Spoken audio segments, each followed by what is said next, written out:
Okey, kita boleh mulalah. Bismillahirrahmanirrahim. Alhamdulillahirabbil alamin. Wassalatu wassalamu ala asyrafil anbiya'i wal mursalin wa ala alihi wa sahbihi ajma'in. Assalamualaikum warahmatullahi wabarakatuh. Salam sejahtera. Salam Melakaku maju jaya, rakyat bahagia menggamit dunia. Pendidikan berkualiti, insan terdidik, negara sejahtera.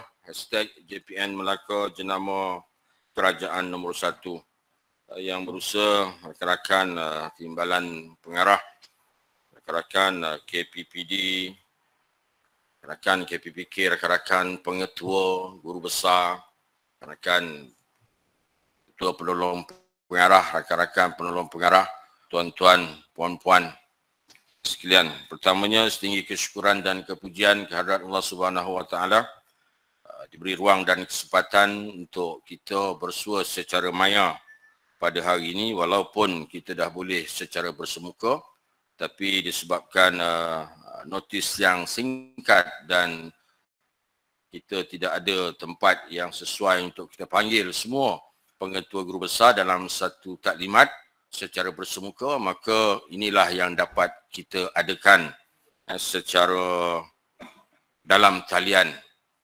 Dan kita pun telah terbiasa agaknya dalam talian. Tapi insyaAllah selepas ini, selaras dengan perubahan keadaan pandemik kepada endemik ini, kita akan cuba aturkan dalam sesi-sesi bersemuka supaya apa-apa yang dapat kita sampaikan tu dapat lebih jelas. Okay, jadi di kesempatan ini juga saya nak mengucapkan selamat Hari Raya Aidilfitri. Maaf zahir batin atas bagi pihak jabatan kepada semua rakan-rakan pengetua dan guru besar atas apa sahajalah al-maklum, lidah tidak bertulang, kadang-kadang ada kata-kata yang mengguris hati, kadang-kadang ada tingkah laku yang tak berkenan di mata. Semua itu adalah fitrah atas kekurangan kita sebagai manusia. Selamat Hari Raya Aidilfitri, maaf zahir dan batin. Jadi alhamdulillah pada tahun ni nampaknya memang betul-betul lah kita raya. 2 tahun tak beraya, jadi dapat raya mengejut orang kata. Huru-hara semua. Jadi syukurlah ada dia punya nikmatnya kan. Kalau tidak gaya-gaya dah tahu dah macam biasa je kan. Ini luar biasa. Pukul 3 pagi masih lagi parut kelapa dan sebagainya. Jadi dah habis, bukan dah habis raya lah. Masih dalam mood raya, tapi kerja-kerja perlu diteruskan. Jadi tuan-tuan dan puan-puan, pada petang ni saya nak mentaklimatkan apa yang tuan-tuan dah tahu sebenarnya berkaitan dengan garis panduan pengurusan dan pengoperasian institusi pendidikan Kementerian Pendidikan Malaysia. Okay, garis panduan ni sampai sehari sebelum raya kalau tak silapnya. Sebelum raya lah. Tapi pada ketika itu saya tak nak mengganggu mood tuan-tuan. Kita postkan saja dulu, kita blastkan dalam grup masing-masing supaya tuan-tuan dapat baca. Okay, secara umumnya saya yakin dan percaya rakan-rakan pengetua dan guru besar boleh memahami dengan jelas maksud garis panduan yang dibekalkan. Jadi tuan-tuan cetak, tuan-tuan bacalah. Namun begitu, dalam tempoh cuti perayaan, saya dan juga rakan-rakan yang lain, jadi BPD dan sebagainya, sentiasa menjawab pertanyaan-pertanyaan dari semasa ke semasa. Jadi saya mengambil keputusan bahawa rasanya kenalah dibuatkan juga. Mungkin agaknya tuan-tuan orang kata nak berakad kan. Aku terima garis panduan ini kan daripada pengurusan di jabatan. Jadi bersedialah, saya akan baca satu persatu daripada muka surat 1 sampai muka surat 32. Jadi insyaAllah kita akan ambil masa yang ringkas, pukul 6 kita selesailah kan. Dan kau nak sangat kan taklimat. Tak ada taklimat ke tuan? Tak ada penataran ke tuan? Hari ini aku tatarkan sampai ke petang. Okay, jadi tuan-tuan, sebelum kita mulakan taklimat penataran garis panduan pengurusan dan pengoperasian ini, ada suatu perkara yang saya nak sampaikan yang ini pun penting juga, iaitu berkaitan dengan pelaksanaan pemusatan perkhidmatan teknikal ICT di Jabatan Pendidikan Negeri dan Pejabat Pendidikan Daerah secara task force. Jadi intipatinya, sekolah tuan-tuan yang ada pusat akses sebelum ini dibekalkan dengan juru teknik komputer. Betul, itu jawatannya. F19. Ada F20? F19, F22. Buat masa ini, perjawatan tersebut berada bersama tuan-tuan. Kita ada lebih kurang 90. Bukan lebih kurang, 90 orang pun. Betul, Puan Azlina? Cakap je. Keseluruhan ada 104. 104. Tapi di sekolah ada 84 lah. Di sekolah tuan-tuan ada 84 orang. Jadi exercise ini, mereka ini mulai 1 hari bulan Jun akan ditempatkan di PPD. Yang Melaka Tengah ditempatkan di PPD Melaka Tengah dan di Jasin ditempatkan Jasin, begitu juga di Alor Gajah.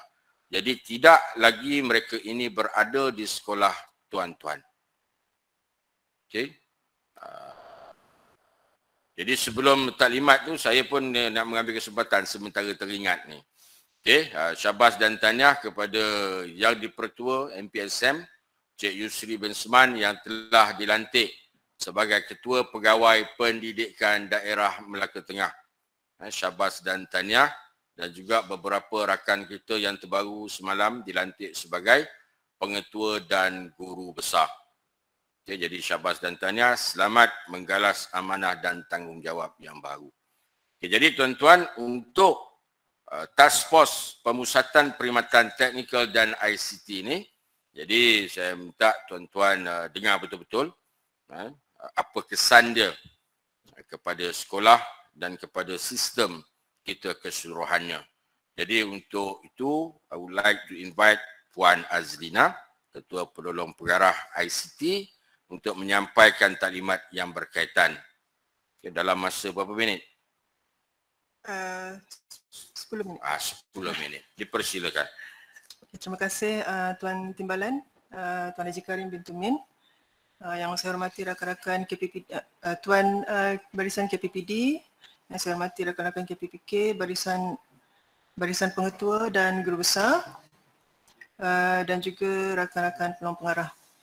Okey, seperti yang Tuan Haji Karim maklumkan tadi, berkenaan dengan pelaksanaan pemusatan teknikal ICT. Okey, next.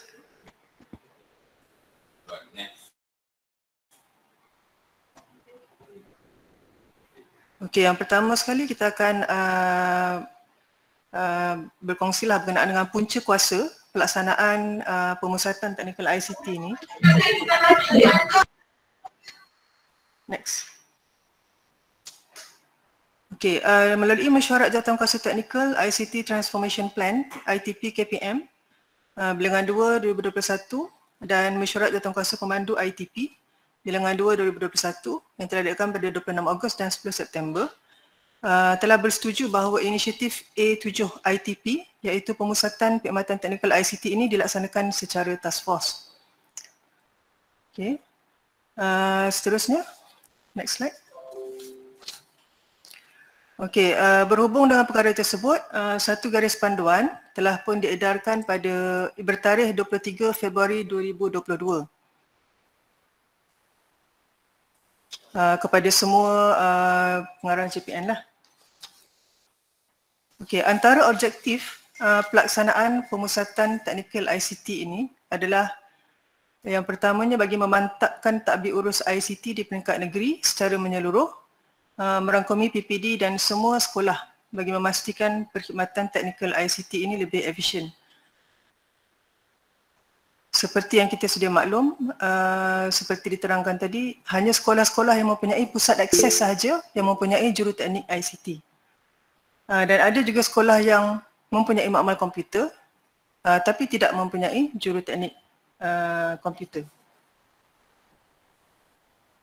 Okey, jadi dengan pelaksanaan pemusatan teknikal ICT ini, kita akan mengoptimumkanlah penggunaan sumber manusia serta juga meningkatkan kemahiran teknikal dan kompetensi di kalangan JTK bagi menambah baik penyampaian perkhidmatan ICT KPM.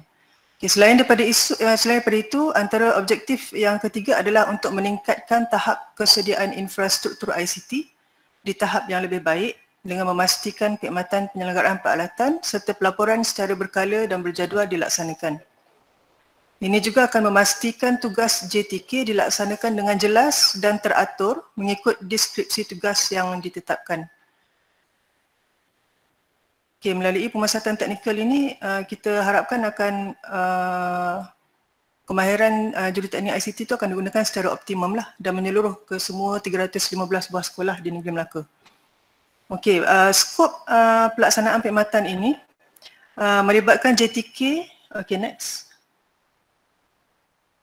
Okey, skop bagi pelaksanaan perkhidmatan teknikal ICT ini adalah melibatkan JTK yang sedang berkhidmat di sekolah rendah harian, sekolah menengah harian, sekolah rendah pendidikan khas dan sekolah menengah pendidikan khas di bawah KPM seluruh Malaysia termasuk JTK yang telah dinaikkan pangkat kepada penolong pegawai teknologi maklumat grade FA29 secara khas untuk penyandang. Maknanya melibatkan kesemualah FT19 dan juga FA29 KUP di sekolah-sekolah yang berkenaan. Sekolah yang menerima perkhidmatan teknikal ICT secara task force ini meliputi sekolah rendah harian, sekolah menengah harian, sekolah rendah pendidikan khas dan sekolah menengah pendidikan khas di bawah KPM di seluruh Malaysia. Bagi KV dan SBP dan juga sekolah teknik tidak terlibat dalam pelaksanaan ini. Maksudnya juruteknik itu akan kekal di KV, di SBP dan juga sekolah teknik. Okey, untuk makluman tuan-tuan dan puan-puan, bagi struktur organisasi untuk negeri-negeri yang tiada PPD, contohnya macam di Perlis dan Putrajaya, tadbir urus pemusatan JTK adalah di peringkat JPN. Manakala bagi negeri yang ada PPD, macam negeri-negeri lain lah, contohnya macam kita, Melaka, tadbir urus pemusatan JTK adalah di peringkat PPD. Lokasi penugasan bagi penyelaras JTK adalah di JPN ataupun PPD berdasarkan tadbir urus pemusatan tadi. Dan bagi JTK, JTK ini akan ditempatkan di PPD ataupun JPN ataupun sekolah atau lokasi yang bersesuaian dengan jarak pergerakan JTK ke sekolah diselia. Lokasi bagi penyelaras JTK dan JTK ini ditentukan oleh JPN dan PPD. Dan untuk makluman tuan-tuan dan puan-puan, seperti yang diterangkan oleh timbalan tadi, JTK PPDMT akan berada di KIP, JTK Pejabat Daerah Luar Gajah akan berada di PKG Ganun dan PKG Masjid Tanah, manakala Jasin di PKG Sebatu, PKG Jasin, PKG Selanda dan juga Masjid Baru. Okey, di setiap PPD akan dilantik seorang penyelaras JTK di kalangan PTM ataupun PPTM ataupun JTK.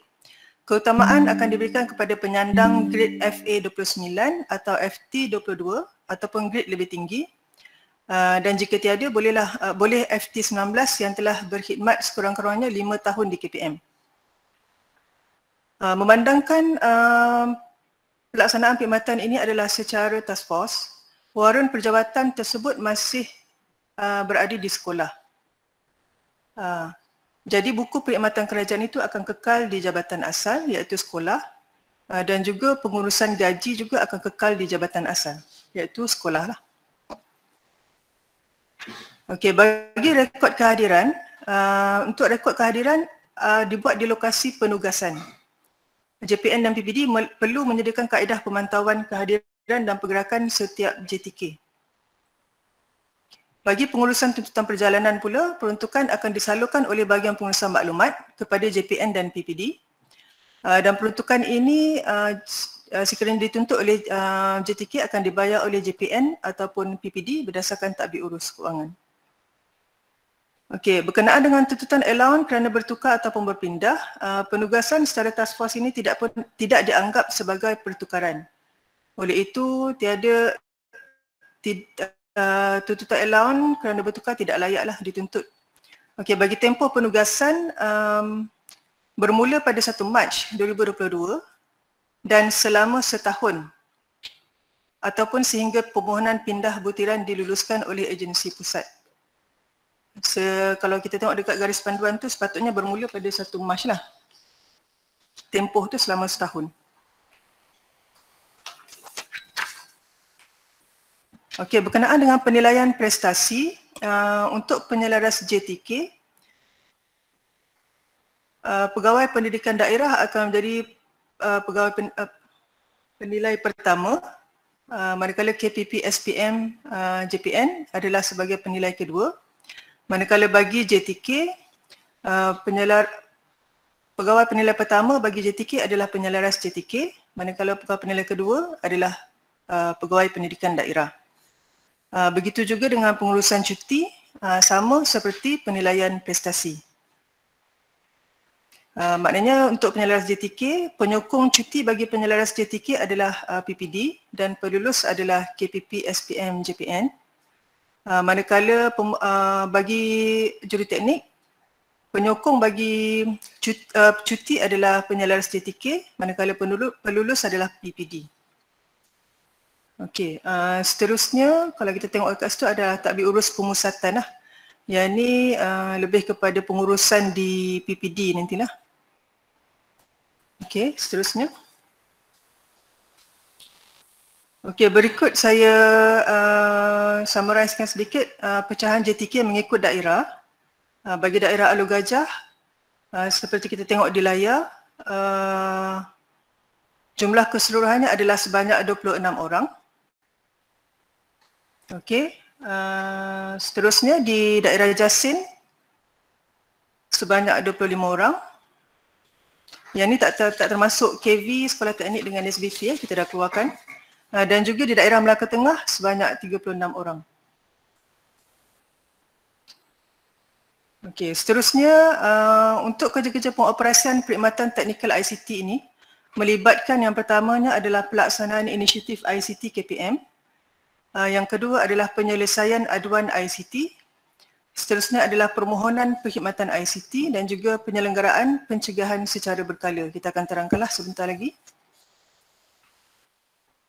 Okey, saya rasa dekat sini untuk skop tugas penyelaras juruteknik ni, yang ni tak kita skip lah. Okey, bagi skop tugas juruteknik terbagi kepada 3 lah yang utama. Yang pertamanya melaksanakan perkhidmatan teknikal ICT seperti pemasangan perkakasan, perisian dan aplikasi, bantuan penggunaan kelengkapan ICT, membantu menyelaras JTK untuk mengenal pasti keperluan perolehan, penggantian dan pelupusan peralatan ICT sekolah, melapor dan membantu memohon penggantian kelengkapan ICT yang rosak dan juga memberi khidmat nasihat kepada pihak sekolah berkaitan dengan pelupusan aset ICT. Manakala PM iaitu penyelenggaraan secara berkala, kita akan laksanakan setahun 2 kali di semua sekolah dan juga corrective maintenance iaitu sekiranya ada aduan kita akan turun ke sekolah dan aduan tersebut KPI-nya akan diselesaikan dalam tempoh 3 hari bekerja sekiranya ianya tidak melibatkan alat ganti daripada pembekal luar lah tuan. Okay, dan juga second level support lah terhadap isu-isu ataupun projek-projek yang dilaksanakan di bawah KPM seperti perkhidmatan sewaan dan sebagainya. Okay, next. Okay, seperti kita dapat lihat di layar iaitu inisiatif ICT KPM ini melibatkan antaranya projek sewaan perkakasan ICT bagi pengurusan dan pentadbiran sekolah, projek sewaan bagi pembelajaran PDP Makmal. Yang fasa 1 ni kita sedang laksanakan, sedang dalam pemasangan, melibatkan lebih kurang 1,800 peralatan ICT dan juga 101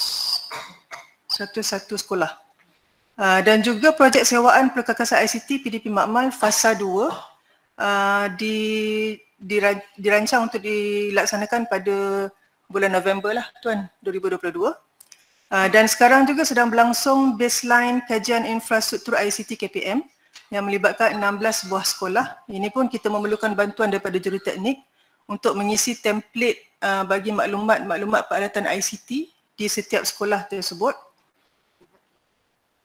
Dan juga untuk baseline ni kita ada hantar email lah Tuan kepada sekolah-sekolah yang terlibat.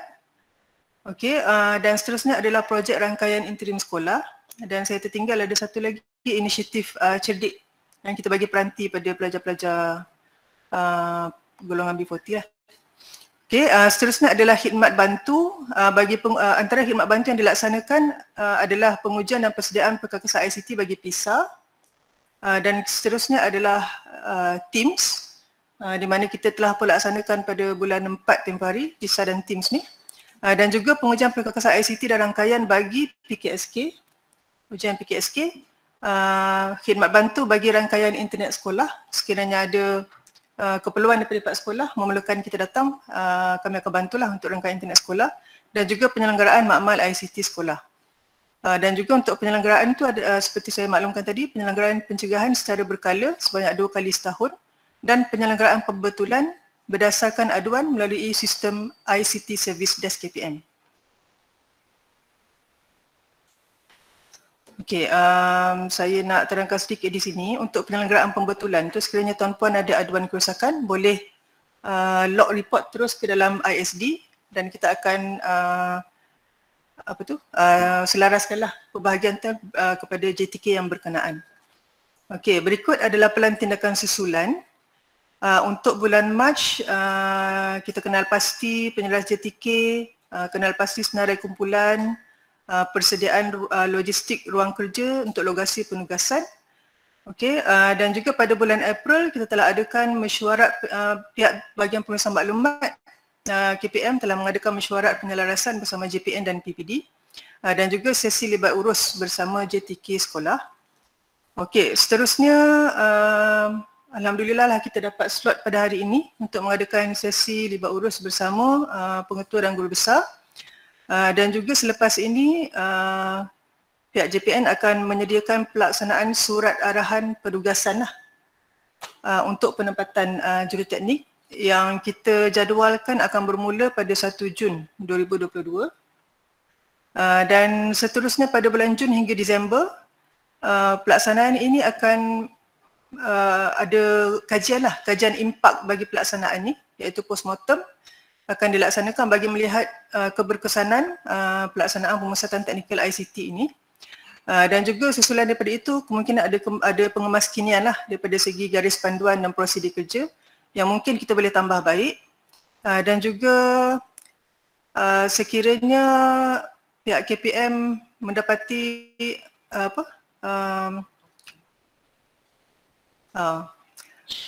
ada, kalau yang untuk long term lagi akan buat permohonan pindah butiran terus. Maknanya waran perjabatan tu akan dibuat permohonan pindah terus kepada sama ada JPN ataupun PPD lah. Okey, saya rasa itu saja Tuan Pengerusi.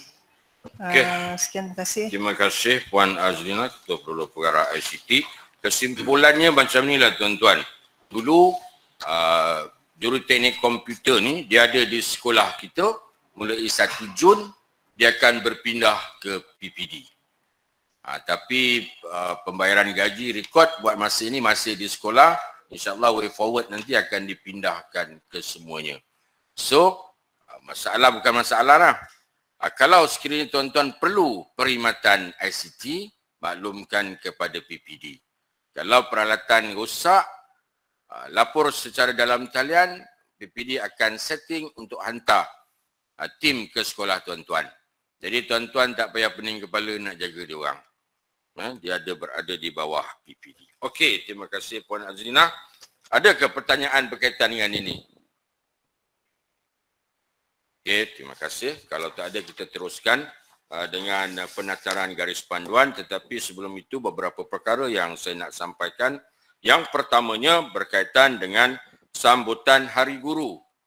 Peringkat kebangsaan insyaAllah akan diadakan pada 16 hari bulan Mei.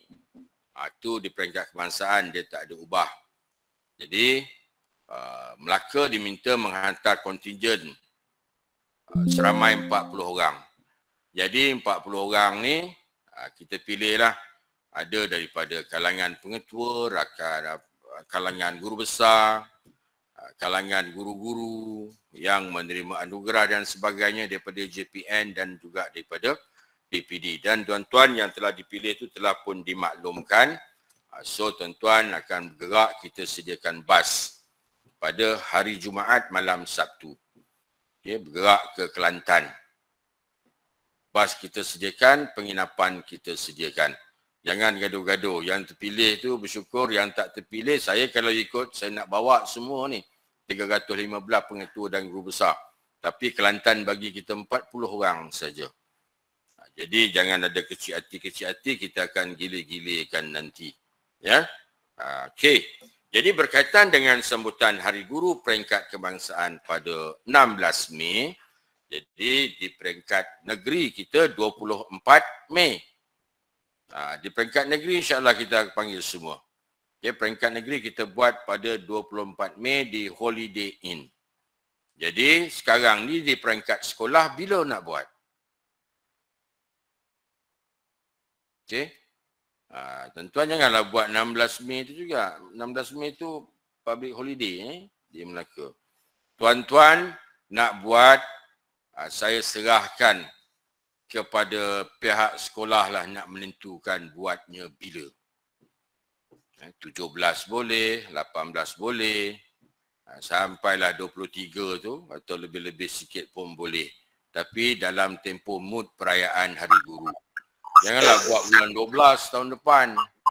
Bulan 12 hujung tahun dah tak kena. Kan? Jadi saya faham kekangan tuan-tuan di sekolah pada ketika ini. Jadi nak tanya nanti kejap. Okey.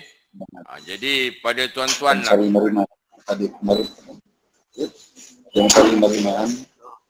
Siapa tu?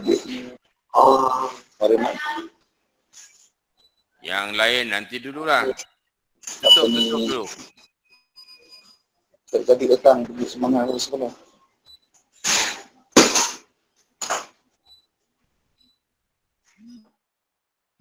Okey, yang lain tutup dulu speaker. Nanti tak dengar sebab saya cakap, tuan-tuan bercakap, dia clash nanti. Okey. Jadi tuan-tuan pilihlah tarikh yang sesuai dengan sekolah masing-masing. Sebab kekangan kita di sekolah tak sama. Okey, jadi tuan-tuan buatlah. Tetapi yang penting dalam pengisian dia itu mesti mengikut intipati sambutan Hari Guru. Pagi itu perhimpunan rasmi, macam biasalah lagu Negaraku, lagu Melaka. Tahun ini kita ada tambah lagu Sekolahku Sejahtera. Lagu-lagunya kita telah pun blast dalam grup. Akan balik ke ada masa-masa lapang, tuan-tuan training lah. Dan dalam perhimpunan pengetua guru besar kena nyanyi dulu. Kan, Sekolahku Sejahtera. Saya pun tengah menghafal juga. Lupa, maklumlah kan. Kalau masa muda-muda tu dengar sekali dah boleh nyanyi dah. Dan suara tu ada lagi tapi dah tak berapa nak lirik tu. Kemudian ada baca perutusan. Perutusan Menteri, perutusan KPPM. Jadi kita benarkan buat daripada pagi tu sampailah waktu rehat. 10.30 pukul 11 macam itulah. Lepas itu sambunglah PDP seperti biasa. Clear tuan-tuan Hari Guru. Kita tidak menetapkan, tuan-tuan pilihlah sendiri. Nasyad. Okey. Okey. Itu berkaitan dengan Hari Guru. Yang kedua, tentang cuti peristiwa. Okey, cuti peristiwa ada garis panduan yang baru. Kita telah pun edarkan ke sekolah-sekolah. Jadi tuan-tuan kalau mohon tu rujuk dulu. Saya bagi contoh yang mudah saja. Untuk aktiviti sukan dah tak boleh lagi. Bukan boleh buat pada waktu hari persekolahan, tapi untuk esoknya tuan-tuan nak cuti peristiwa tak dibenarkan. Okey. Okey, tuan-tuan ada kata, okey, saya buat hari Ahad. Tapi hari Senin tu kenapa saya tak dapat juga, tak lulus juga? Okey, hari Ahad itu minggu keberapa tuan-tuan buat? Bukan kita tak luluskan cuti tu. Sebab minggu ganjil tuan-tuan buat, memang kita tak luluskan. Sebab dia akan ada isu yang berkaitan nanti. Okey, jadi tuan-tuan baca, insya-Allah boleh clear. Tak clear boleh tanya. Ya, berkaitan dengan cuti peristiwa. Sebab macam-macam mohon.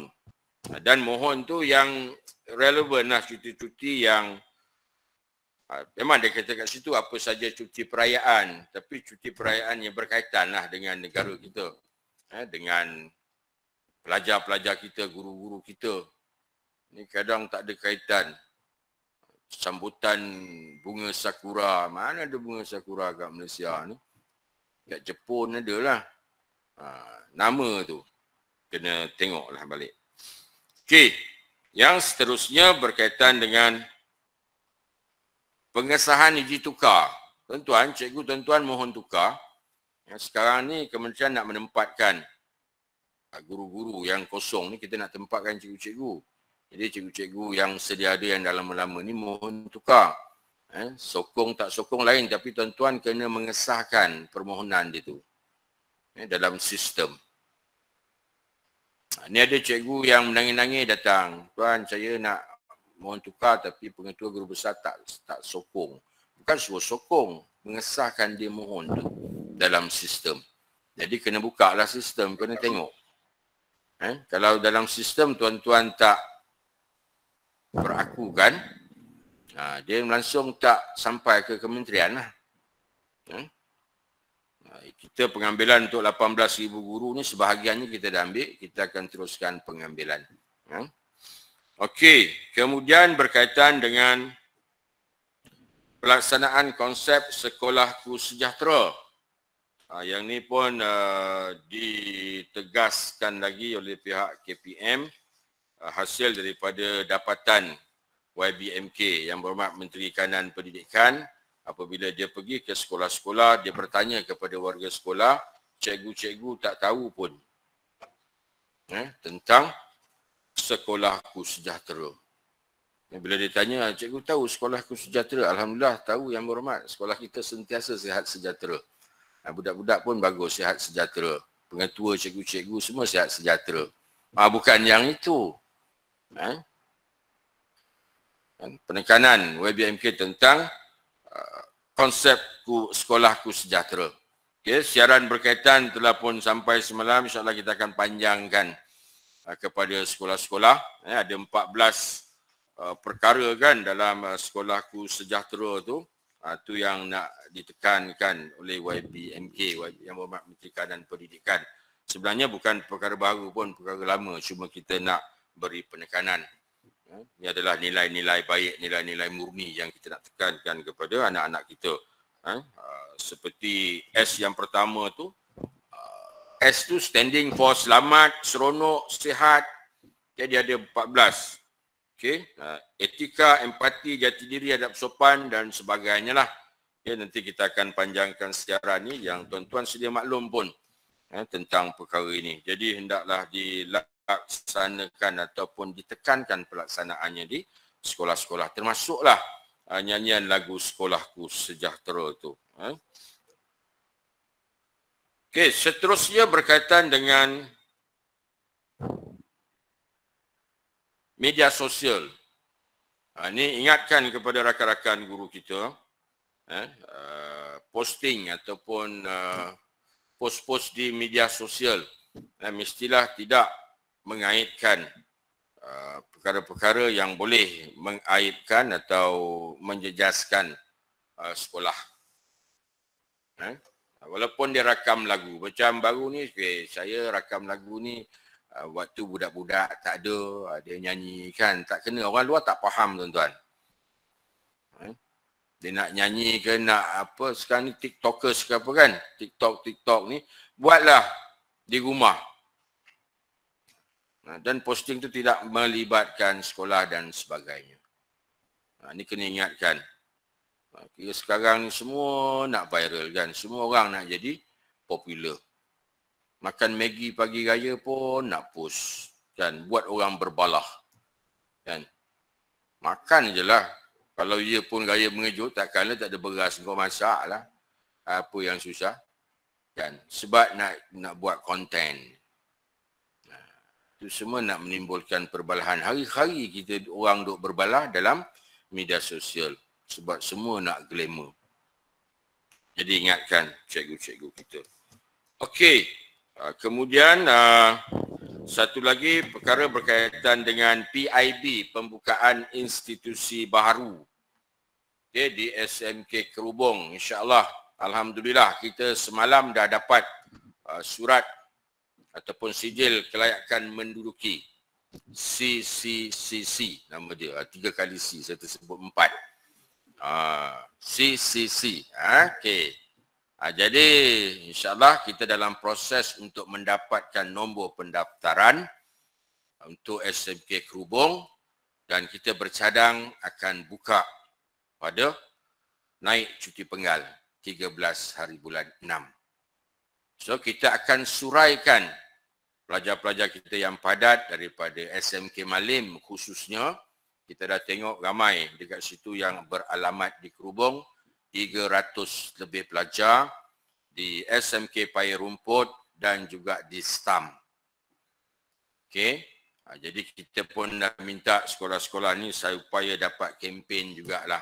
Pergi ke Kerubong, sekolah baru yang cantik, yang serba lengkap. InsyaAllah kita akan gerakkan pelajar-pelajar ni dan perjawatan di sekolah-sekolah yang kita gerakkan pelajar-pelajar ni kita tak ambil. Sebab tujuan kita pindahkan tu untuk mengurangkan kesesakan di sekolah-sekolah berkenaan.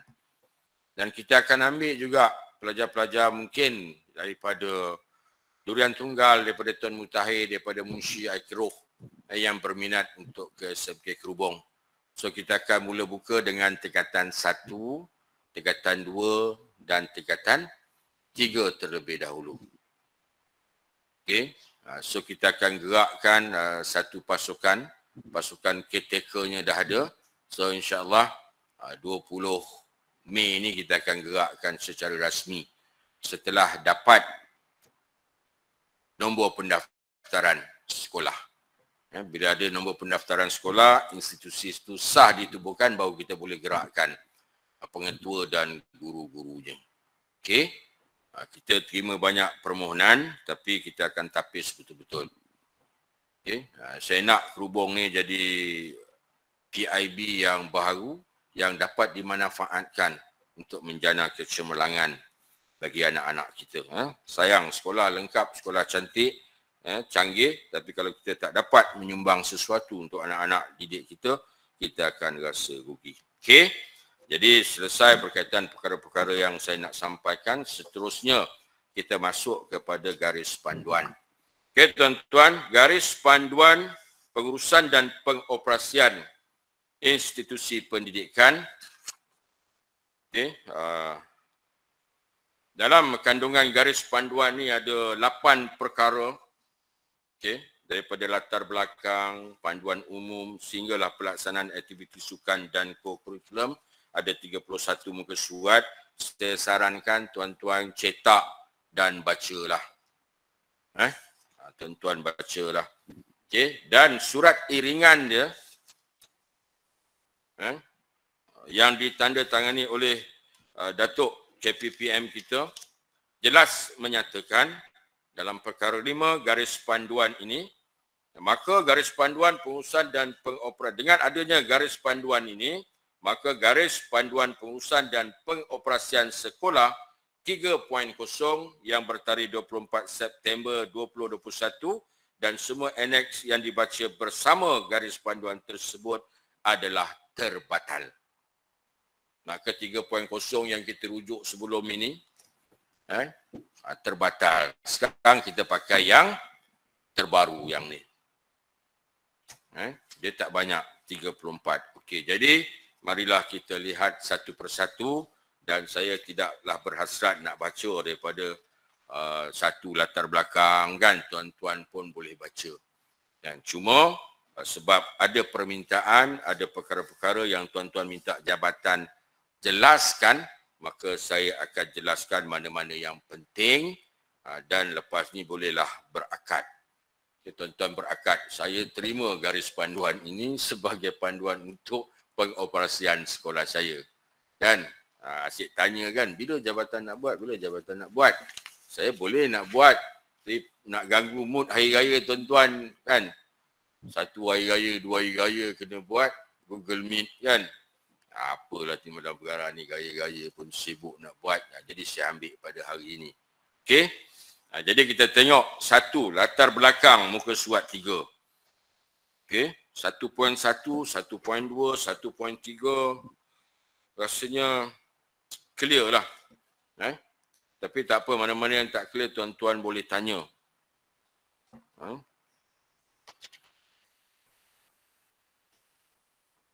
Okey, masuk perkara 2. Panduan umum institusi pendidikan. Okey, 2.12. Okey. Tuan-tuan kalau ada rujuklah. Okey. Tengok Muhammad Kamar tu macam ada, dia selak-selak entah apa kau selak tu. Ada Kamar? Ada okey.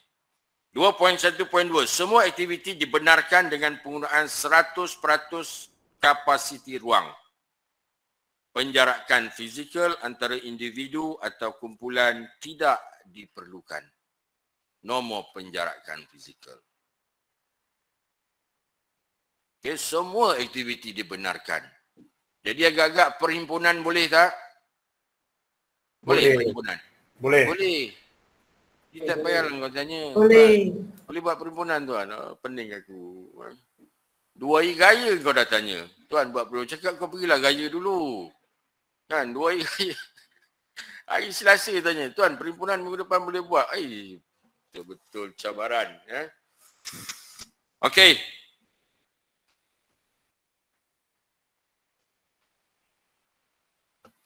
Lagi apa? Semua clear lah rasanya. 2.1.3. Pihak pengurusan institusi pendidikan, kita sebut sekolah lah senang perlu menyemak status risiko individu dalam aplikasi MySejahtera sebelum dibenarkan masuk ke dalam kawasan institusi pendidikan ataupun sebelum masuk ke kawasan sekolah. Ini macam mana ni tuan? Pengetua nak semak ke hari-hari? Jenuh juga. Kena semak maksudnya dia kena declare lah status dia. Tuan buat taklimat yang guru-guru, cikgu-cikgu, kalau cikgu berisiko bagi tahu. Kalau kita nak semak hari-hari macam tu, jenuh juga kan. Buat yang mudah. Okey.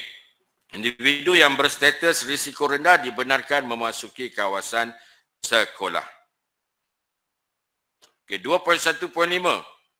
Murid, guru, pegawai pengurusan dan anggota kumpulan pelaksana yang berstatus risiko tinggi dalam MySejahtera dan mereka yang sedang menjalani perintah kawalan, pengawasan dan pemerhatian di rumah dilarang memasuki premis institusi pendidikan. Ini yang berisiko tinggi lah. Makna yang dia diarahkan untuk pengawasan dan pemerhatian di rumah. Tapi dia tak boleh cakap je, dia kena kemukakan bukti. Ada dalam pecahan perkara yang berkaitan. Kita tak mahu cikgu-cikgu atau staf kita telefon, tuan, saya ni berisiko tinggi diarahkan pengawasan di rumah. Minta dia tunjukkan bukti. Kalau tak ada bukti, tak bolehlah. Okey, 2.16. Murid yang sihat dan tidak positif COVID-19 perlu hadir ke institusi ke sekolah. Ibu bapa perlu maklumkan kepada sekolah jika murid tidak dapat hadir. Budak kena sekolah. Tapi kalau dia tak dapat hadir, mak bapak dia maklumkan, dia tidak dianggap penting. Okey. 2.1.7. Guru, pegawai, pengurusan dan aktiviti perlu hadir ke institusi pendidikan ataupun ke sekolah. Yang ini clear tuan-tuan. Okey. Mana lagi?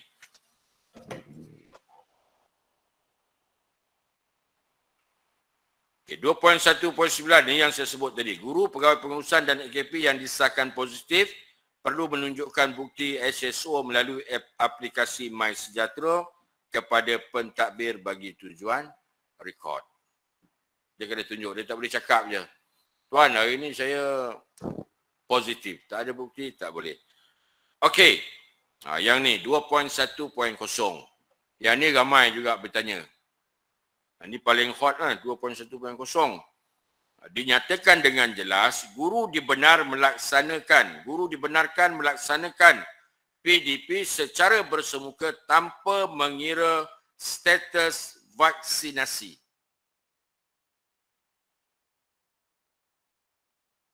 Tanpa mengira status vaksinasi. Jadi guru-guru yang tak vaksin, boleh tak bersemuka? Boleh. Boleh. Bagus. Cik Zainal, Haji Zainal jawab dengan yakin. Selesailah masalah yang kita pening kepala. Kan, dia tak boleh bersemuka. Lepas tu orang nak kena ganti, dia duduk je kan. Sekarang masalah tu dah selesai. Dia boleh bersemuka. Soal apa cerita yang dia tak vaksin tu, proses tu dah berjalan, biarlah ditentukan oleh pihak kementerian. Okey, lanjutan daripada ni, ada yang bertanya, Tuan, AKP macam mana? AKP tak sebut. Saya dah baca sampai muka surat 38, dia terlajak kan. Dia ada 30 surat, sampai surat 38 dia baca. Tak ada sebut AKP, apa cerita? Boleh tak boleh? Kalau guru pun dah boleh bersemuka, AKP ni dia bersemuka tak dengan budak-budak? Tidak kan? Dia kenalah bekerja. Macam biasa. Lagipun, perkara 5 dalam surat iringan ni menyatakan dengan jelas, garis panduan ini membatalkan garis panduan 3.0. Maknanya apa yang dalam 3.0 tu dah tak boleh pakai. So, dia kenalah bertugas. Pembantu makmal ke.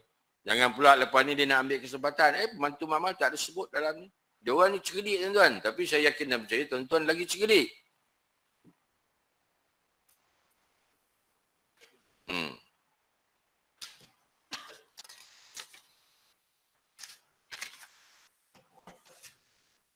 Kan?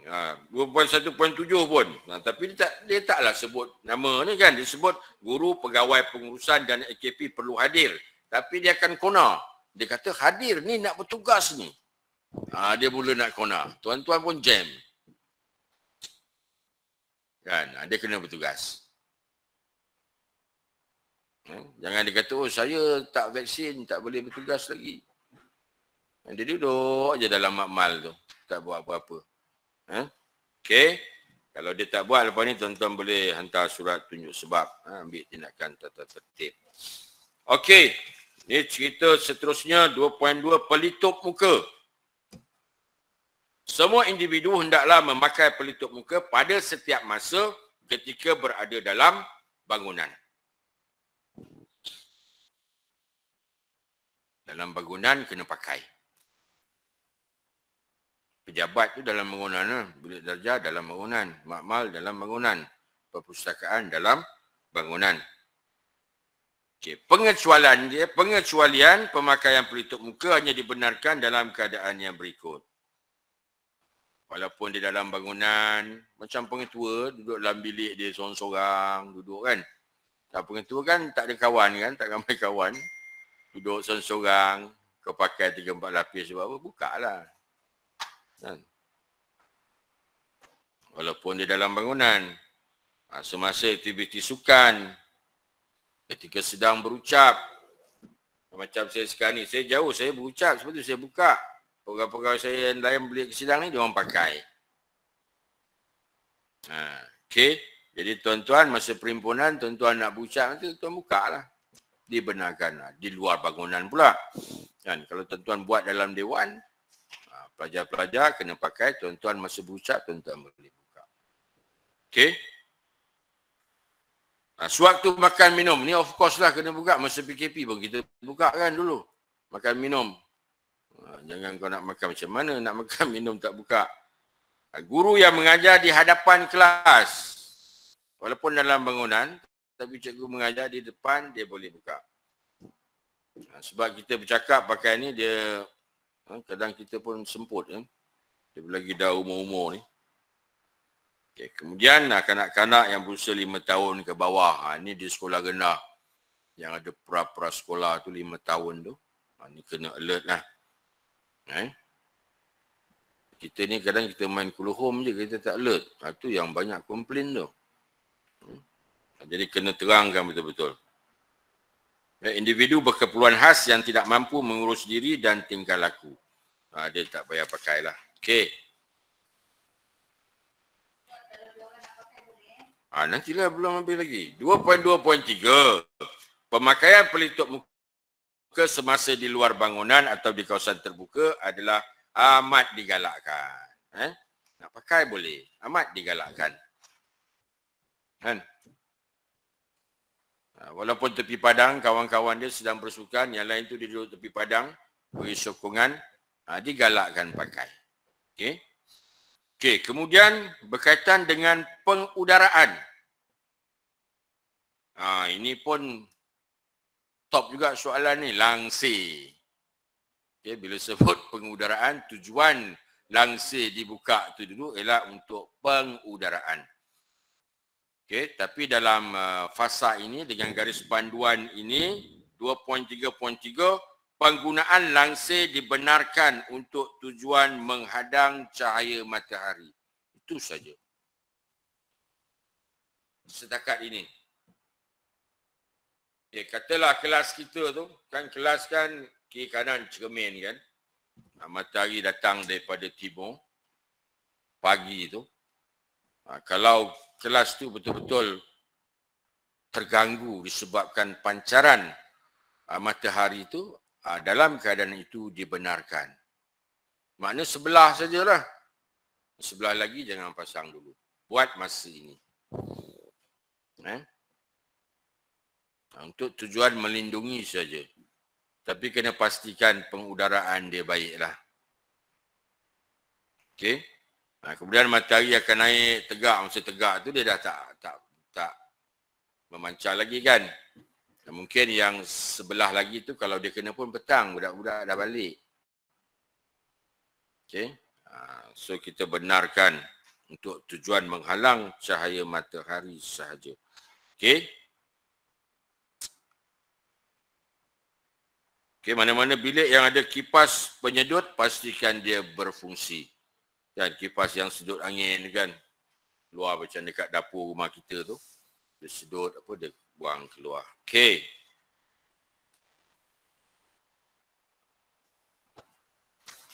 Lagi apa tuan-tuan agaknya yang... Okey, 2.5. Kebenaran masuk ke premis institusi pendidikan. Yang dibenarkan masuk sekarang ni siapa? PIBG dah boleh masuk. Semalam ada PIBG telefon saya, tuan, kenapa saya tak dibenarkan masuk? Untuk majlis persaraan. Sedangkan dah boleh masuk. Dan bila saya tanya balik, kenapa tak masuk? Sebab sekolah tak bagi.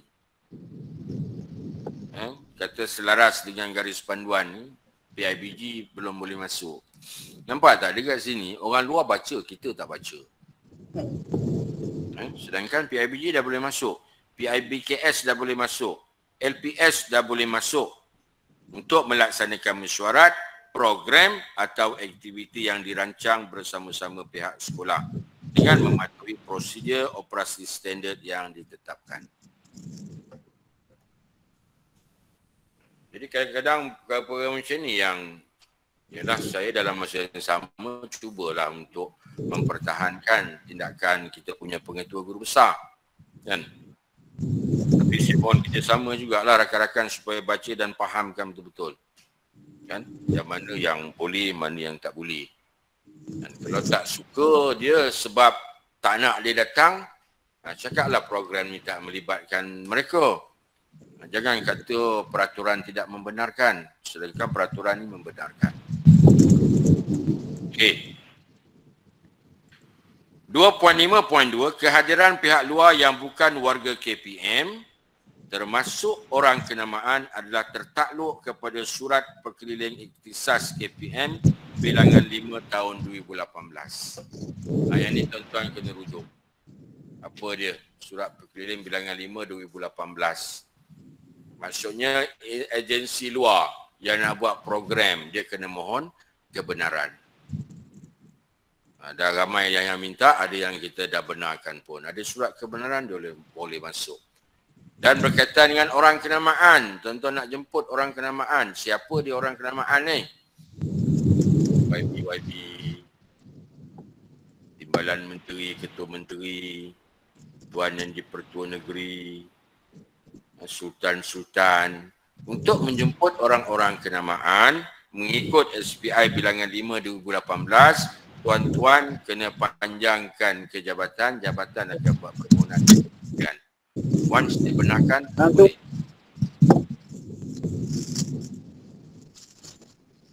Cikgu Abdullah tutup dulu cikgu. Okey, clear tuan-tuan Alright. Apa lagi? Tuan, nak tanya sikit. Apa Syuela kena tanya?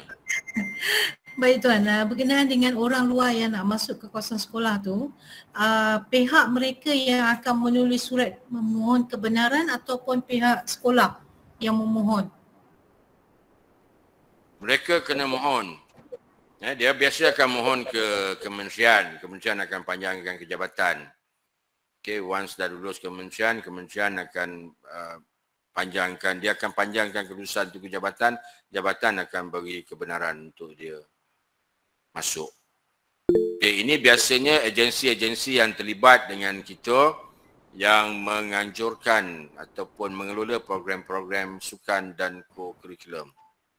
Kita benarkanlah. Baik, terima kasih Tuan. Okey. Tuan, nantilah dulu. Nanti nak tanya sekarang ke? Tak habis ni Kang. Okey. Satu lagi soalan.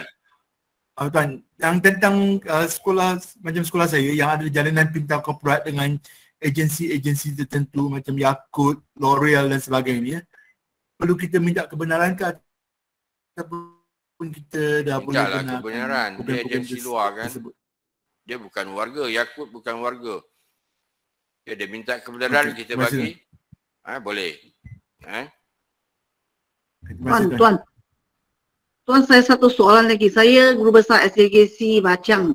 Berkenaan dengan sekolah saya, dia dewan memang pinjam kepada ni swasta restoran pada hari Sabtu, Ahad, Jumaat, Sabtu, Ahad lah.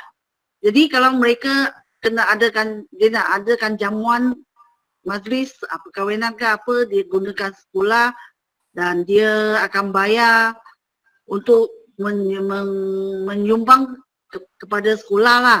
Ada sumbangan kepada sekolah. Jadi macam mana kalau mereka masuk kena mohon tak? Mohon lah. Saya dah cakap tadi kan. Dulu memang kena mohon lah. Ada orang dia nak buat program dengan kita, dia kena mohon. Kalau you nak buat program melibatkan orang luar, orang nak guna premis you kena mohon. Dan kita akan buat pertimbangan. Kalau you kata nak gunakan dewan tu pada hari Sabtu dan Ahad, pada hari tak ada murid-murid sekolah, kita akan bagi pertimbangan. Ya? Tapi dia restoran, dia lebih kerap lah. Ya?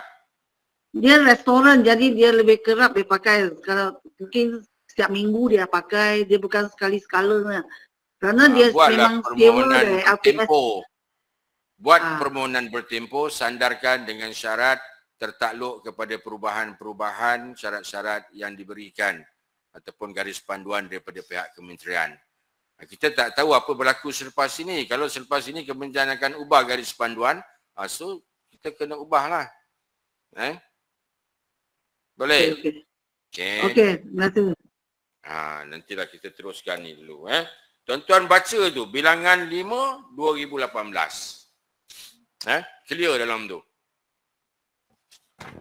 Alright. Pengurusan pentaksiran dan peperiksaan. Okey tuan-tuan, kita masih jalankan lagi fasa kedua peperiksaan SPM. Jadi saya mohon kepada semua pengetua guru besar, bagi guru-guru, bagi sekolah-sekolah yang terlibat sebagai pusat peperiksaan, bagi guru-guru kita yang terlibat mengawas peperiksaan, memeriksa kertas dan sebagainya, bagilah kerjasama. Ada masa-masanya guru-guru ni perlu dipanggil secara bersemuka untuk tujuan penandaan dan sebagainya. So, mereka dapat tunjukkan bukti-bukti, mereka dipanggil, bagilah pelepasan. Sebab tugas menanda kertas peperiksaan ni adalah tugas kita semualah. Kan? Jadi beruntunglah cikgu-cikgu kita ni, dia mewakili kita. Kalau tidak, siapa yang nak tanda? Takkan kita nak suruh tentera pula tanda kan? Punya kita nak jaga, tak nak bagi cikgu kita keluar. Dan ini keadaannya. Dan kita terpaksa buat peperiksaan ulangan untuk anak-anak kita yang terkesan dengan pandemik masa peperiksaan awal dulu. So kita akan tamat pada 19 kalau tak silap. 18 atau 19 hari bulan Mei ni. 19 lepas tu ada lagi urusan-urusan penandaan dan sebagainya. Sebab YBMK nak keputusan ni dia keluarkan mengikut jadualnya. Kita tak boleh nak tangguh sampai ujung tahun baru nak keluar result.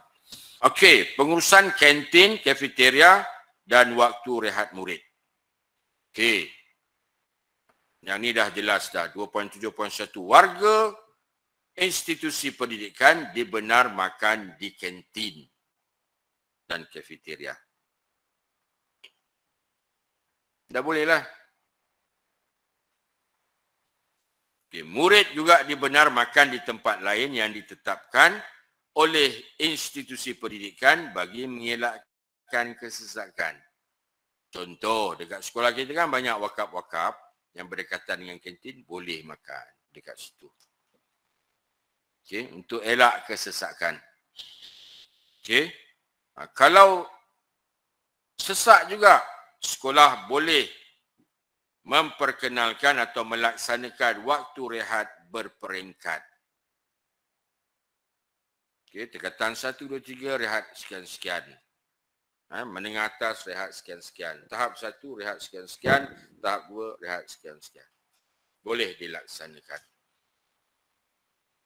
Okay, perkara ini kepada kebijaksanaan pengetua dan guru besar untuk mengaturkannya.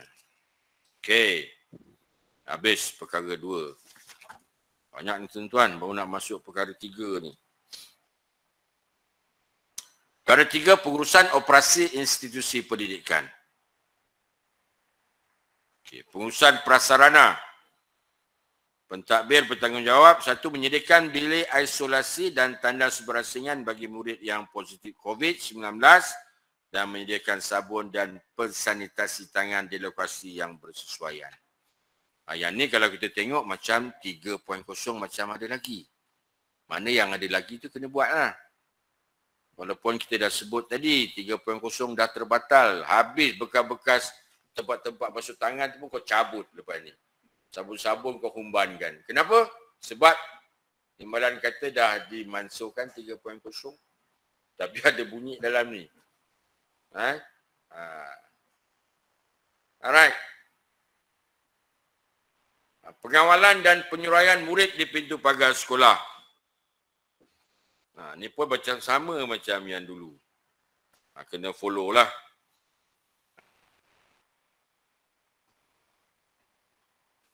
Okey. Pengurusan murid bergejala dan positif COVID-19. Perkara 4. Apa kita nak buat?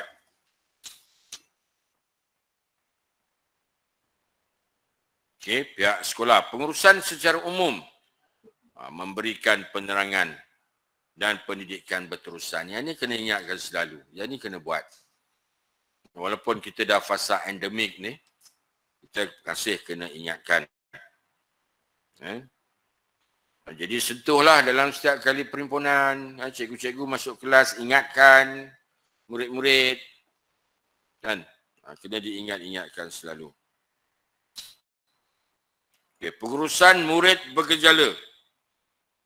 Tuan-tuan bacalah, tuan-tuan bolehlah ke sini ni clear sangat ni. Tak ada ayat-ayat yang tersirat pun. Dan kalau saya bacakan, tuan kata benda lah timbalan ni baca satu-satu bila nak habis. Kan? Tuan pula nak singgah mana, pergi gaya dan sebagainya. Okey, 4.4 pengurusan murid sebagai kontak rapat kepada pesakit COVID. Murid yang tidak bergejala tidak perlu diasingkan atau melaksanakan ujian kendiri. Okey. Murid yang tidak bergejala tak perlu diasingkan atau melaksanakan ujian kendiri. Dia tak payah buat ujian lah. Murid perlu mengamalkan langkah-langkah pencegahan dalam tempoh 3 hingga 5 hari seperti berikut. Sentiasa pakai pelitup muka, mengelak berada tempat sesak. Kan?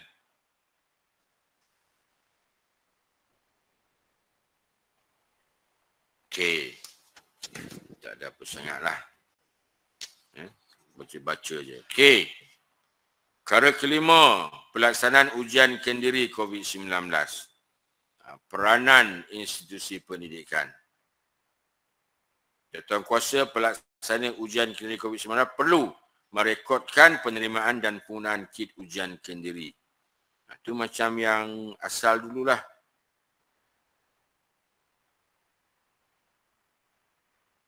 Okey.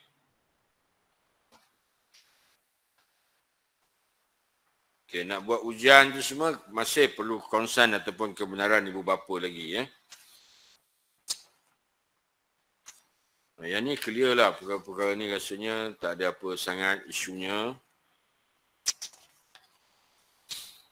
Okey, asrama kita tengok. Ni sekolah-sekolah yang ada asrama.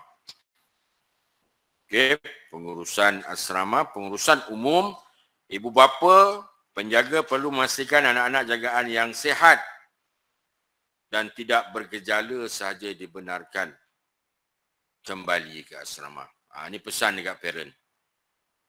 Anak-anak yang sihat, anak-anak dia tak ada gejala, boleh balik ke asrama. Okey, tapi masa nak balik itu dia tak ada gejala, tapi dah tiba asrama. Okey, 6.1.2, murid yang menunjukkan gejala semasa pendaftaran masuk ke asrama dikehendaki melaksanakan ujian kendiri seperti tata cara yang dijelaskan dalam garis panduan ini.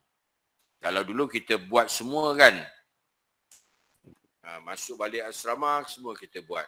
Yang ini yang bergejala sahaja. Tapi ingatkan mak bapak, kalau dia dah nampak dekat rumah tu dah ada gejala, jangan hantar. Okey. 6.1.4 aktiviti keluar atau outing dan pulang bermalam bagi murid asrama adalah dibenarkan. Tak payahlah tanya lagi, tuan budak asrama boleh balik tak? Oh jam aku nak jawab. Jadi saya jawab senang je, kau baca 6.1.4. Boleh ke tak boleh? Dia jawab boleh tuan. Boleh lah. Kan? Okey, 6.1.5, ibu bapa atau penjaga dibenar melawat anak-anak jagaan di asrama berdasarkan peraturan yang ditetapkan dengan mematuhi perkara berikut. 1. Memakai pelitup muka ketika berada dalam bangunan atau ruang tertutup. Dan 2. Memakai pelitup muka semasa di luar bangunan di kawasan terbuka adalah amat digalakkan. Yang makna sekarang ni, tuan-tuan, kita ni macam balik, macam biasa, macam asal. Mak bapak boleh datang, lawat anak dia. Bagi sekolah-sekolah yang menyediakan ruang untuk bertemu anak dalam bangunan, kena pakai pelitup muka. Yang luar tak payah pakai, tapi kita galakkan pakai. Sebab anak dia dah lama kan, duduk di asrama seminggu, 2 minggu, mak bapak dia entah ke mana-mana. Datang daripada luar. Jadi kita galakkan pakai walaupun jumpa di kawasan yang terbuka. Okey. Clear tuan-tuan yang ni. Kemudian pengurusan bilik dom asrama. Penggunaan langsir mestilah tidak menghalang pengudaraan. Maksudnya boleh ke tak boleh langsir? Boleh, tapi tak menghalang pengudaraan. Maksudnya waktu siang tu pesan dekat anak-anak kita sebelum pergi sekolah, langsir tu diikatkanlah supaya udara boleh masuk. Tingkap-tingkap boleh dibuka, udara masuk. Kita faham khususnya asrama-asrama puteri. Dulu pun kita dah benar untuk asrama puteri yang menghadap ke kawasan-kawasan yang boleh dipandang orang, kita tutup dengan langsir. Tapi waktu dia pergi ke sekolah, ikat langsir tu tingkap-tingkap dibuka. Ya. Jangan biar tertutup sahaja. Okey. Kipas sentiasa dibuka semasa bilik digunakan bagi pengaliran udara yang baik. Tingkap asrama sentiasa dibuka untuk pengudaraan yang baik. Saya sebut tadilah untuk asrama-asrama puteri. Kita ada kekangan, kita tak boleh tingkap terbiar terbuka kan. Sekarang ni kita tak tahu, orang boleh pandang daripada jauh. Dan teropong dan sebagainya kan. Jadi itu untuk privasi anak-anak kita juga. Bolehlah, yang penting pastikan pengudaraan dia baik. Bilik isolasi murid positif COVID-19 perlu diasingkan mengikut bilik aras ataupun blok asrama sekiranya ada. Kan? Macam tu kan berlaku juga kan, beberapa asrama kena. Jadi asingkan ikut blok. Asingkan sekali penggunaan tandas dan bilik air dia. Okey, aktiviti riadah murid asrama. Aktiviti riadah murid asrama secara fizikal dibenarkan. Jadi petang-petang dia nak main bola, nak beriadah, dah boleh sekarang. Ya. Jelas tuan-tuan. Okey, pengurusan surau ataupun masjid di sekolah-sekolah. Okey, secara umum panduan ini hendaklah dibaca bersama-sama dengan surat siaran dan garis panduan yang dikeluarkan oleh pihak berkuasa agama negeri dari semasa ke semasa. Kita follow juga daripada Majlis Agama Islam Melaka. Kan, kalau Melaka punya sekarang ni dah tak ada apa penjarakan kan. Ikut sejadah tu. Satu sejadah, mana dah boleh lah. Kan? Kemudian jemaah luar dibenar solat di surau masjid dalam premis sekolah yang telah mendapat kebenaran pihak berkuasa agama negeri. Ini contoh biasanya berlaku hari Jumaat, sekolah-sekolah yang hari Jumaat tu dia balik. Jadi parent yang jauh-jauh datang ni nak jemput anak, dia akan datang awal. Jadi dia sembahyang sekali solat Jumaat di sekolah berkenaan. Dulu tak boleh, yang ni dah boleh. Tetapi kena mematuhi peraturan-peraturan ataupun SOP yang sedang berkuat kuasa. Ya. Okey. Murid asrama dibenar menunaikan solat Jumaat di masjid atau surau di luar premis institusi pendidikan. Tapi kalau kita dapat kebenaran untuk buat dalam, kita buat kat dalam dulu. Sehinggalah kebenaran itu ditarik balik. Kan? Macam sekolah teknik dulu, masa saya kat sana, kita sembahyang dekat masjid Bukit Piatu tu. Tapi sekarang sembahyang dekat surau sekolah. Jadi di pandangan saya lah untuk yang lebih baik dalam tempoh masa ini, selagi kita dapat kebenaran pihak berkuasa agama negeri boleh solat Jumaat di sekolah kita, kita solatlah Jumaat di sekolah kita. Kan? Puan Jaliah, sekolah masih dapat lagi kan kebenaran tu? Ya, masih tuan. So kita terus di sekolah lagi. Teruskanlah di sekolah, sedang untuk kita kawal. Begitu jugalah dengan sekolah-sekolah lain. Okey.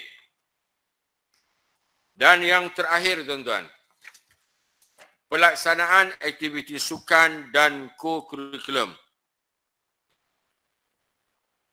Okey, 8.1.1, semua aktiviti sukan dan co-curriculum termasuk penganjuran pertandingan, kejohanan di dalam dan luar premis institusi pendidikan adalah dibenarkan. Makna dah boleh lah sekolah A nak lawan dengan sekolah B. Kan? Maksudnya acara-acara sukan, permainan, aktiviti koko, perkemahan dan sebagainya telah dibenarkan. Tetapi ada perkara-perkara yang kita kena patuhlah, kena akur. Murid, guru, jurulatih, pengajar yang bergejala tidak dibenar menyertai aktiviti sukan dan kurikulum. Siapa yang bergejala tak boleh. Kan positif confirm tak boleh. Yang bergejala. Dia batuk ke, dia sesema, menunjukkan gejala. Tak boleh. Kita ni kadang kita ambil ringan. Dan sesema pun kita biar, yalah ni demam-demam air je. Kan, bolehlah main, nak menang punya pasal. Akhirnya dia boleh menyangkit. Ni semalam lah, anak saya ni dia kerja di KL. Hari Ahad tu balik dah lah ke Kuala Lumpur kerja. Jadi semalam dia kerja. Dia terbatuk sekali. Tengah hari tu, sebelum break dia batuk. Berkata awak pergi klinik panel bawah, balik. Cuti dia. Dia seminggu kerja 3 hari, Senin, Selasa, Rabu. Dapat cuti sampai Senin, Selasa, Rabu, hebat MC. Khamis, Jumaat, memang tak kerja. Berdendang dia, bukan main segau lagi. Dia punya standard letakkan tu, bergejala tu sangat terbatuk sekali je. Kita janganlah buat macam tu. Kalau kita buat batuk sekali balik, kosong sekolah. Kan? Pergi sekolah tak ada orang. Kenapa dia batuk? Maksudnya yang bergejala lah. Dia menunjukkan tanda-tanda dia. Aktiviti sukan dan koko secara bersemuka boleh dilaksanakan secara individu dan berkumpulan atau berpasukan di kawasan terbuka dan ruang tertutup. Makna bola boleh tak? Boleh. Badminton boleh tak? Tertutup? Boleh. Badminton dulu main single saja, sekarang ni dah boleh double. Makna dah boleh kata semua boleh lah. Okey, pemakaian pelitup muka adalah berdasarkan kepada kesesuaian aktiviti. Kalau macam bola ke apa, janganlah pakai pelitup muka. Ada tak sukan-sukan yang boleh, yang kena pakai pelitup muka yang tak mengganggu? Ada kan? Macam catur, kan? Carom, tutup muka pun tak ada. Catur, main catur. Apa dia, bukan dia bercakap pun. Tapi kalau sukan-sukan yang memerlukan pergerakan apa semua, kena buka lah supaya pernafasan tu lancar. Jangan kita straight tak ada tu pasal. Awak bersukan pakai. Kawan tu olahraga. Acara 1,500 meter. Tercungap-cungap budak tu. Okey.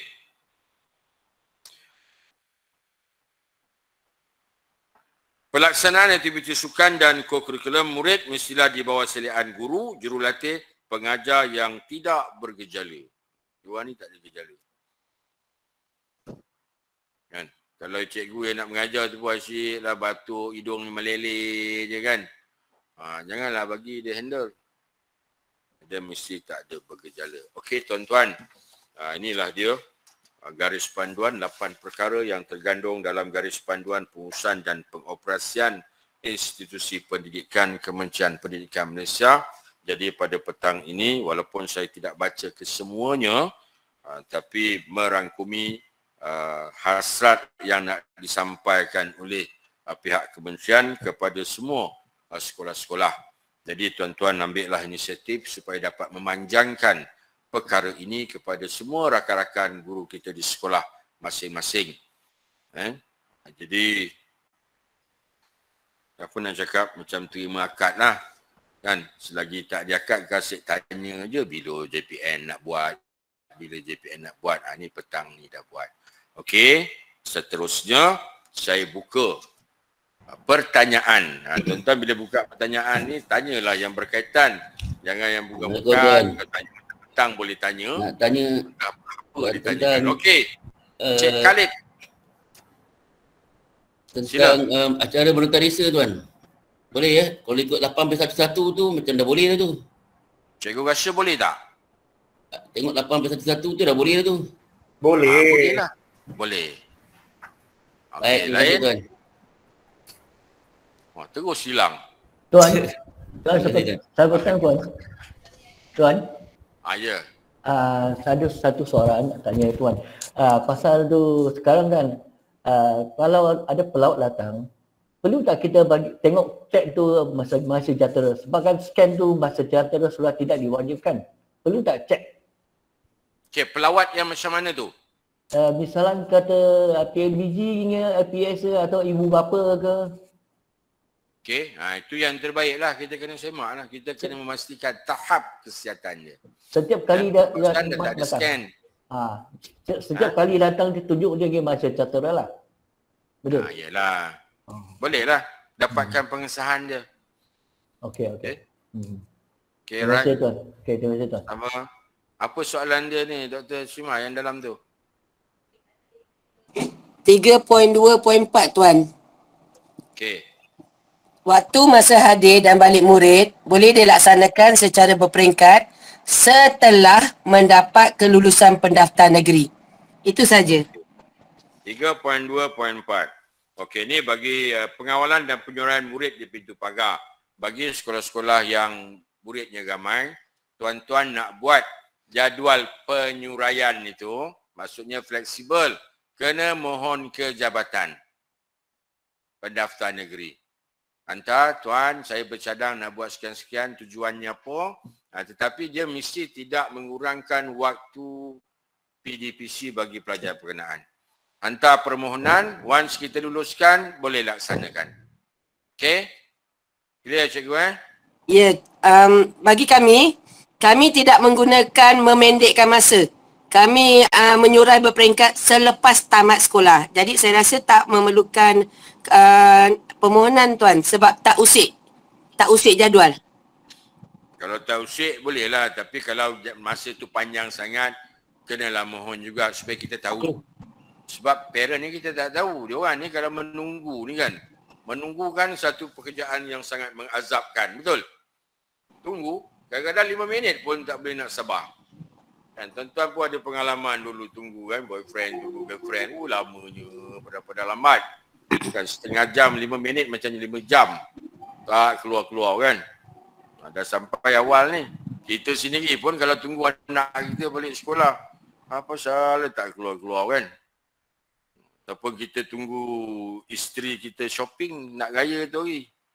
Dan tak keluar-keluar. Kita dah jenuh tunggu dalam kereta. Maksudnya macam tu lah, kita tak nak nanti orang komplain. Okay? Alright, tapi kalau yang nak buat penyuraian secara berstruktur, kena mohon lah. Ya? Okay, lain? Apa dalam tu apa ada soalan? Dalam chat. Assalamualaikum Tuan.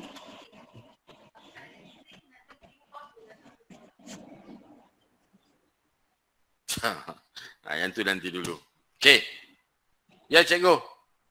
Saya ada soalan nak tanya. Andai kata sekolah ingin buat program motivasi untuk murid, ada penceramah daripada luar. Jadi apa prosedur ni? Maksudnya kena mohon juga ke? Ya. Kena mohon lah. Tengok yang perkara mana tadi? Bilangan 5 tu. Bilangan 5. SPI bilangan 5 2018. Jika saya tengok dalam surat perkeliling ikhtisas bilangan 5 ni, kalau dari segi syaratan ahli dia permohonan kena 30 hari. Maksudnya sebulan sebelum program tu dilaksanakan. Betul? Ya, sepatutnya lah. Sebab macam kalau maksudnya kalau tak cukup 30 hari, mungkin seminggu ataupun 2 minggu tak boleh? Dia macam ni. Garis panduan itu, dia kata serupa juga dengan cuti peristiwa tuan-tuan 30 hari tau ikut peraturan dia. Tapi kalau tuan-tuan hantar dalam tempoh minggu depan nak cuti, hantar hari Jumaat, nak cuti hari Senin, lepas tu bising, tuan bila nak jawab, bila nak luluskan ni?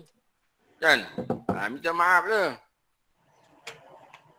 Dia sebab tu dia kata 30 hari. Tapi tuan-tuan mohonlah kalau dah ada perancangan. Sebab ramai tuan-tuan yang mohon. Kan? Sebab tu dia bagi tempoh masa 30 hari. Sebab program-program sebegitu adalah program-program yang kita rancang. Jadi kita boleh rancang. Kita rancangkan awal kan, tuan-tuan kan tahun lepas dah mesyuarat kan. Sebelum buka sekolah, 3 hari tuan-tuan mesyuarat. Sebelum hujung tahun tu. Lepas Krismas 26, 27, 28. 3 hari panggil mesyuarat pengurusan pembukaan sekolah. Dan hari ini pengetua bercakap dari pagi sampai petang. Besok JPK 1. Besok JPK HAM. Besok JPK Koko. Mesti dah ada perancangan. Jadi mohonlah. Sedapat-dapatnya 30 hari tuan-tuan. Okay. Permohonan ke JPN ataupun PPD? Ke JPN setakat ini untuk cuti peristiwa hantar ke JPN terus. Ke sektor pengurusan sekolah. Termasuklah ceramah. Ceramah okay. Ceramah. Kalau macam latihan guru pun kena mohon juga. Itu warga pendidikan. Dan you nak buat PLC kan? Lepas tu panggil pun warga pendidikan. Tu jalan je lah. Yang itu tak ada masalah lah. Tak ada masalah. Okey, lain. Okey, terima kasih.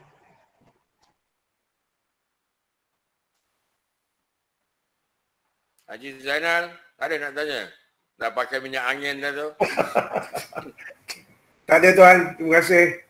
Okey. Masuk angin lah. Macam ni tuan-tuan, sekiranya ada kemuskilan, bolehlah. Tak ada masalah. Saya layan je. Tuan-tuan tanya, saya tak kisah pun. Kan? Kawan-kawan bertanya, kita yang boleh jawab, kita jawab insyaAllah.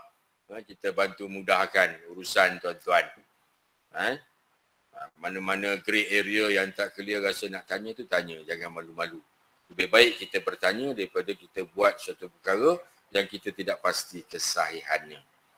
Saya pun kalau tak clear pun saya akan rujuk ke kementerian juga. Macam tu ada rakan pengetua tanya pasal yang AKP ni. Tuan dia tak sebut lah tuan, saya dah baca habis. 3 kali baca. Habis, tak ada sebut pun pasal AKP. Saya pun baca, memang tak ada sebut pun. Jadi saya tanya ke kementerian. Kementerian kata itulah rujuk tu perkara 5 tu, yang bilangan 5. 3.0 dibatalkan, ganti dengan ni. So kita pakai yang itulah. Okay tuan-tuan. Kalau tak ada apa, terima kasih sekali lagi dapat tuan-tuan. Tuan. Ya. Datuk Palembang kat tangan. Datuk Palembang. Tuan. Rohana tuan. Nak tanya tentang sekolah guna sama dengan SRA. Okey. Dan ada murid yang melibatkan bukan sahaja murid sekolah Datuk Palembang, penggunaan surau. Penggunaan surau, adakah kita boleh kawal atau kita bebaskan kepada sekolah agama? Maknanya diorang serentak semua. Merujuk kepada penggunaan surau tadi, mak bapak pun dah boleh pakai, orang luar pun dah boleh pakai. Jadi murid-murid tu boleh lah. Boleh. Okay. Dari sekolah agama kat situ kan. Ya. Boleh. Okey. Okey, ada yang tanya tadi, dia nak tanya bersemuka, dia segan, dia tulis dekat chat. Saya tak ada ni, depan ni. Dr. Nur Hashimah ni dia buka. Ada yang tanya, salam tuan, bagaimana tentang sekolah, mana tadi? Sambutan Aidilfitri. Kau ni tak habis-habis gaya. Sambutan Aidilfitri adakah dibenarkan? Buatlah tuan-tuan warga sekolah dulu.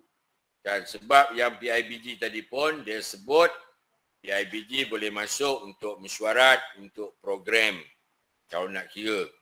Dan buatlah skala kecil-kecil dahulu. Ya. Sebab yang itu pun saya pun masih rujuk pada kementerian dulu. Ni saya cakap apa yang saya tahu. Kalau kita kata, kementerian kata boleh. Bolehlah. Memang dia tak sebut. Kalau disebut secara umum, dia kata boleh.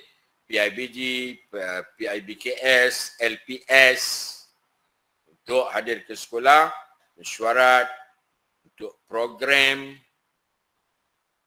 Dia tak sebut yang raya tu belum lagi. Sabarlah dulu. Okey, lain? Selamat petang, Tuan. Tuan. Nak buat dalam kalangan, sekejap tuan-tuan, kalau hari raya nak buat dalam kalangan warga tuan-tuan, buatlah. Kan? Okey, Cikgu Teh. Selamat petang, Tuan. Saya nak tanya tentang 2.1.8. Apa tu?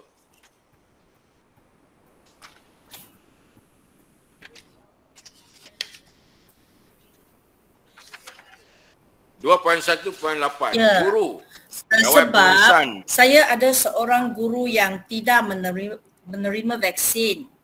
Jadi saya telah terima sepucuk surat pada 27 April, iaitu meminta ketua jabatan keluarkan arahan kepada cikgu untuk buat ujian pengesanan COVID. Jadi sekarang cikgu saya yang tidak menerima vaksin itulah dia mempertikaikan tentang ini. Dia kata sekarang ni 2.1.8 dah kata yang bergejala sahaja perlu buat ujian kendiri. Tapi ketua jabatan, sebagai ketua jabatan saya rasa apa yang perlu saya buat? Sebab kalau ikut garis panduan ni tak perlu, hanya bergejala perlu buat. Tapi ketua jabatan perlu keluarkan surat arahan kepada cikgu tu untuk buat ujian pengesanan ikut kekerapan ataupun tarikh mengikut ketetapan ketua jabatan. Kemudian kalau cikgu itu gagal berbuat demikian akan dikenakan tindakan tata tertib. Jadi sekarang macam mana? Okey, cikgu dapat tu daripada mana cikgu arahan surat itu daripada Timbalan Pengarah Sektor Perancangan dan Pengurusan PPD. Jabatan Tarikhnya? 27 hari bulan? April. Okey. Ya. Itu yang tertaluk bawah 3.0. So sekarang dah keluar yang terbaru. Ya. Saya dah sebut tadi. Luar garis panduan ini dia membatalkan. Okay. Jadi tak perlulah ya? Tak perlu. Cuma kalau cikgu tengok kalau dia bergejala perlu melaksanakan ujian kendiri. Dia tak vaksin. Dia bergejala je, cikgu arahkan dia. Dia tak vaksin ke dia vaksin, dia bergejala je, cikgu arahkan dia buat ujian kendiri. Okey, tapi Tuan, ya. Bagaimana pula dia dalam surat itu juga meminta pegawai mendaftarkan pengesahan dari pengamal perubatan untuk dapatkan sijil pengecualian vaksinasi ataupun sijil digital. Perlu buat juga tak? Ataupun tak perlu? Tak payah cikgu. Tak perlu juga Yang itu dah batal. Okey. Surat tu dia keluar sebelum yang baru ni keluar. Sebab surat kami terima Jumaat lepas. Ada sekolah yang terima 29 hari bulan. Tak apa, yang ini berkuat kuasa ni. 9 hari bulan ni. Okey, terima kasih Tuan. Thank you. Okey. Faham. Cikgu jangan risau-risau. Okey. Okey, ada lagi tuan-tuan? Maaf Tuan. Surat Puan T adalah surat sulit daripada unit integriti. Jadi dia sepatutnya tak masukkan dalam GP 3.0 ataupun apa-apa. Beliau menerima staf tak terima vaksin di bawah integriti. Itu bukan surat biasa, tu sulit. Yang itu lain lah. Jadi sepatutnya tak dibincangkan dalam ni. Okey. Alah, sebab apa saya perlu sebab cikgu itu semalam dia bagi saya banyak mesej, termasuk kita punya Menteri Kanan Pendidikan punya mesej semua, dia masuk video dia pun suruh saya rujuk. Jadi macam saya kena tanyalah. Cikgu Teh, yang itu dalam proses tata tertib. You pergi call ni. Okey. Puan Anis lah, Puan Rosni lah. Okey, tapi sulit macam mana cikgu Yus boleh tahu pula tu? Kami dalam grup yang sama. Pengurusan dengan Cikgu Zainal. Okey, grup sulit. Yang itu kes-kes yang integriti Okey, itu bawa dalam forum yang berkenaan. Okey.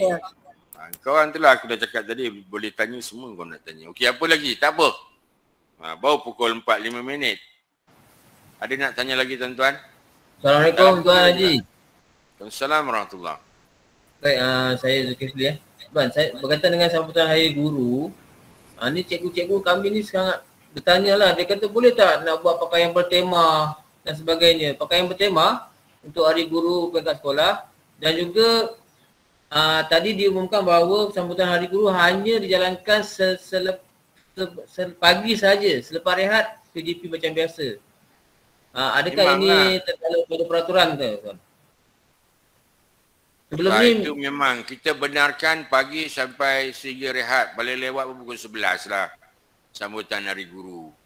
Kan kalau selepas itu nak buat sambung petang malam dekat hotel tu terpulang. Kan kita maknanya selepas rehat yang tema-tema ni pengarah yang lepas, pengarah sebab kita belum ada pengarah. Jadi apa-apa keputusan yang pengarah yang lepas buat, sebab kita belum ada pengarah baru, dasarnya tu saya tak boleh nak buat apa-apa lah. Dan sebab saya hanya timbalan pengarah menjalankan kerja-kerja pengarah buat masa ini. Ini pun masa Puan Rosni pergi umrah. Besok serah balik Puan Rosni. Jadi kalau saya petik balik ucapan pengarah dulu, kau cikgu kan, yang kau nak berangan jadi orang lain apa pasal? Kau jadilah cikgu. Itu petikannya. Jadi perkara tu masih lagi termaktub. Selagi pengarah baru belum dilantik. Jadi buat pada tahun ini kau sambutlah apa yang sepatutnya. Antara keinginan kita dengan realiti di tengah-tengah itu ada wisdom, ada kebijaksanaan. Saya yakin dan percaya sebuah rakan-rakan pengetua dan guru besar adalah mereka yang sangat bijaksana dalam memutuskan perkara-perkara yang berkaitan dengan pengurusan di sekolah masing-masing. Okey, saya lebih sedikit terbuka sebab itu saya tidak menetapkan tarikhnya. Ada sekolah yang nak buat, tuan kita buat serentak dengan peringkat kebangsaan boleh tak? Kau buatlah, kau datang seorang-seorang kat sekolah. Hari itu Melaka public holiday. Kau nak buat juga 16 hari bulan. Hari itu, kau buatlah hari lain. Okey, terima kasih Cikgu Zul. Lain ada tuan-tuan? Kan bila aku nak tutup kan baru kau nak tanya. Bila apa tanya tak nak tanya. Saya baru nak cakap sekian, saya tuan baru nak tanya. Betul tak ada? Dalam chat ada? Apa lagi? Cikgu? Cikgu Sio, angkat tangan. Angkat tangan nak mohon izin kan? Angkat tangan nak tanya. Tak ada Kan kata saya tak layan pertanyaan tuan-tuan. Ada? Okey, kalau tak ada, terima kasih sekali lagi kepada semua rakan-rakan pengetua guru besar yang dapat meluangkan masa pada petang ini untuk kita buat sedikit penataran berkaitan dengan garis panduan pengurusan dan pengoperasian institusi pendidikan di bawah Kementerian Pendidikan Malaysia. Okey, merujuk kepada kita di sekolah-sekolah lah. Jadi saya harapkan dengan adanya penataran ini, maka dengan rasminya tuan-tuan terimalah. Maka dengan ini saya serahkan garis panduan pengurusan dan pengoperasian sekolah kepada semua pengetua dan guru besar. Mudah-mudahan panduan ini dapat memandu kita dalam mengurus tadbir sekolah masing-masing supaya isu-isu yang berkaitan dengan pengurusan dan pentadbiran yang khususnya berkaitan dalam tempoh peralihan daripada pandemik ke endemik ini dapat ditangani sebaik mungkin. Sekian saya tangguhkan perjumpaan kita pada petang ini. Wabillahi taufiq wal hidayah. Wassalamualaikum warahmatullahi wabarakatuh. Sekali lagi salam Aidilfitri, maaf zahir dan batin. Sekian, terima kasih. Akad sah. Terima kasih tuan. Terima kasih tuan. Terima kasih.